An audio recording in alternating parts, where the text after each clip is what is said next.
बांग्लादेश रे हिंदू एवं संख्यालघु संप्रदाय सुरक्षा को नहीं आश्वासना देइछन्ति मध्यवर्तीकालीन सरकार मुख्य परामर्शदाता मोहम्मद यूनुस आज प्रधानमंत्री नरेंद्र मोदी को कॉल करी सुनिश्चित कराइछन्ति। एने प्रधानमंत्री नरेंद्र मोदी एक्स पोस्ट जोगे स्पष्ट करिछन्ति। तबे प्रधानमंत्री मोदी एक्स पोस्ट रे कहिछन्ति बांग्लादेश मध्यवर्तीकालीन सरकार मुख्य परामर्शदाता मोहम्मद यूनुस कॉल करिथिले। देश रे चलिथिबा वर्तमान परिस्थिति उपरे से मत विनिमय करिसेंति। सेठारे थिबा हिंदू एवं संख्यालघु संप्रदाय सुरक्षा तथा निरापत्ता बाबद आश्वासना दैछन्ति यूनुस।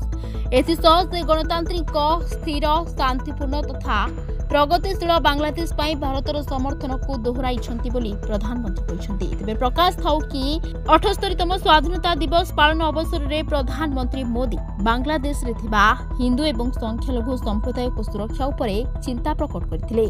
बांग्लादेश तथा अन्य पड़ोसी राष्ट्र रे थिबा हिंदू एवं संख्यालघुक पाई भारतर 140 कोटी जनता चिंतित बोली प्रधानमंत्री कहिथिले। चाकरी क्षेत्र रे कोटा को नै आरंभ होइथिबा विवाद सांप्रदायिक हिंसा रे परिणत होइथिला। किछि आंदोलनकारी हिंदू उपरे आक्रमण करबा सह सेमानक घर एवं व्यावसायिक प्रतिष्ठान रे भंगारुजा करथिले। आ एहा परे लक्ष लक्ष हिंदू राजरास्ता को आसी शांतिपूर्ण भाबे आंदोलन करथिले। आ मोहम्मद यूनुस ढाका रे थिबा ढाकेश्वरी मंदिर जाई हिंदू नेता मानक सह आलोचना करबा सह सुरक्षा बाबद रे सांत्वना दैथिले। तेबे से प्रधानमंत्री नरेंद्र मोदी सह ए बाबद रे कथा होछन्ते। Bureau report Dinalipi live.